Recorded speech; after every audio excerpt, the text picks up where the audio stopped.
Hello student, welcome back to Edu Express YouTube channel. मैं हूं आपका होस्ट रतन और आज हम पढ़ने वाले हैं inorganic chemistry BSc third semester unit number 4 noble gas. तो उसमें से हम कुछ लॉन्ग क्वेश्चन पढ़ने वाले हैं। सबसे पहले हम पढ़ेंगे XCF2। ठीक है, यहाँ पे हमें एक मॉलिक्यूल दिया गया है XCF2, जिसका हमें स्ट्रक्चर एंड बॉन्डिंग पढ़ेंगे, उसके बाद उसका प्रिपरेशन और केमिकल प्रॉपर्टीज पढ़ेंगे। ओके, तो सबसे पहले हम पढ़ेंगे स्ट्रक्चर एंड बॉन्डिंग। XCF2 मतलब क्या है? जेनॉन ग्रुप के साथ 2 फ्लोरीन ग्रुप ज्वाइंट होगा और यहाँ पे टोटली कितने लोन पेयर बने देखो। जेनॉन के आउटर सेल में टोटल 8 इलेक्ट्रॉन रहते हैं, जिसमें से 2 इलेक्ट्रॉन में एक इलेक्ट्रॉन में फ्लोरीन लग जाएगा, टोटल 2 फ्लोरीन। तो इससे हम कैलकुलेट क्या करेंगे? सबसे पहले हाइब्रिडाइजेशन बनाने से पहले हम क्या करेंगे? सिग्मा बॉन्ड कैलकुलेट करेंगे, पाई बॉन्ड कैलकुलेट करेंगे और लोन पेयर कैलकुलेट करेंगे। फिर हाइब्रिडाइजेशन के फॉर्मूले में उसको ऐड कर देंगे। ओके, तो सिग्मा बॉन्ड कितना है? 2। ओके, क्योंकि जेनॉन और फ्लोरीन के बीच में जो बॉन्ड क्रिएट होता है उसको हम सिग्मा बॉन्ड बोलते हैं। यही अगर यहाँ पे कार्बन और ऑक्सीजन होता तो यहाँ पे एक सिग्मा और एक पाई बॉन्ड बन जाता है, क्योंकि +2 से हम पढ़ते आ रहे हैं कि सिंगल बॉन्ड में एक सिग्मा बॉन्ड होता है, डबल बॉन्ड में क्या होता है? एक सिग्मा और एक पाई, और ट्रिपल बॉन्ड में एक सिग्मा 2 पाई। उसके बाद लोन पेयर, 2 इलेक्ट्रॉन का जब ग्रुप मिलता है तो उससे एक लोन पेयर का फॉर्म हो जाता है। तो यहाँ पे टोटल 6 इलेक्ट्रॉन है, मतलब कितने? 3 लोन पेयर बन गए। ओके, उसके बाद हम पढ़ेंगे हाइब्रिडाइजेशन। हाइब्रिडाइजेशन का फॉर्मूला आता है sigma plus lone pair. Okay, sigma bond कितने हमने कैलकुलेट कर दिया, 2। लोन पेयर कितने? 3। तो 2 + 3 आता है 5। अगर हाइब्रिडाइजेशन का वैल्यू 5 आता है तो उसको हम कन्वर्ट करेंगे तो वो बनेगा sp3d हाइब्रिडाइजेशन।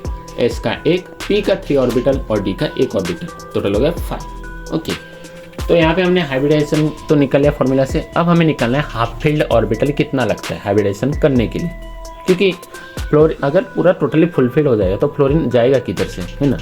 तो उसके लिए हम क्या करेंगे? Number of half filled orbital required for hybridisation. Formula है सिग्मा प्लस पाई।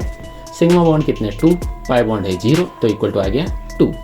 ओके, उसके बाद हम क्या करेंगे? हाइब्रिडाइजेशन कैलकुलेट करेंगे। तो जेनॉन का एटॉमिक नंबर आता है 54, जिसका तो क्रिप्टॉन का 36। उसके बाद देखो 4d10, 5s2, 5p6 और 5d0। तो यहाँ पे लास्ट के 2 ऑर्बिटल आता है 5s2 और 5p6। ओके, तो 5s2 और 5p6 अगर हम डायग्राम से देखेंगे तो टोटली उनका ऑर्बिटल फुलफिल्ड है। ठीक है, तो हमें हम क्या करना होगा? एक्साइटेड स्टेट में उनको कन्वर्ट करना होगा। तो तुमने देखा होगा यहाँ पे 5d0 है, तो हम क्या करेंगे? 5p6 में से एक इलेक्ट्रॉन जो होगा, या फिर हाफ फील्ड ऑर्बिटल चाहिए ना, तो एक इलेक्ट्रॉन जो होगा 5p6 में से वो हम 5d0 पे एक ट्रांसफ़र कर देंगे, जिससे वो एक्साइटेड स्टेट में जाने के बाद क्या बनेगा? 5s2, 5p5 और 5d1। ओके, मतलब 5p5 मतलब इधर भी एक हाफ फील्ड हो गया और 5d1 में भी एक हाफ फील्ड हो गया।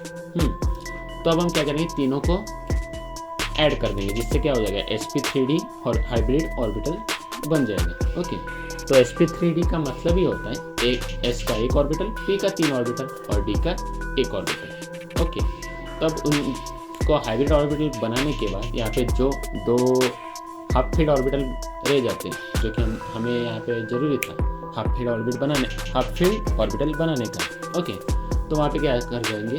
2 फ्लोरीन ग्रुप जो होंगे वो जॉइंट हो जाएंगे आराम से, जिससे कि हमारा हाइब्रिडाइजेशन टोटली कंप्लीट हो जाएगा। अब ये तो हो गया बॉन्डिंग के रिलेटेड। अब हम उसका स्ट्रक्चर के बारे में जानेंगे। तो देखो, XCF2 का जो स्ट्रक्चर होता है वो होता है लीनियर। जी, लीनियर होता है, जहाँ पे दोनों के बीच का जो बॉन्ड एंगल होता है वो 180 डिग्री होता है। ठीक है, यही था इसका स्ट्रक्चर एंड बॉन्डिंग। उसके बाद हम नेक्स्ट क्लास में करेंगे उसका प्रिपरेशन और साथ में केमिकल प्रॉपर्टी। तो आज के लिए इतने। अगर अच्छा लगे वीडियो तो लाइक कर देना, चैनल में तो सब्सक्राइब कर देना। मिलते हैं इससे वीडियो के साथ। Bye bye.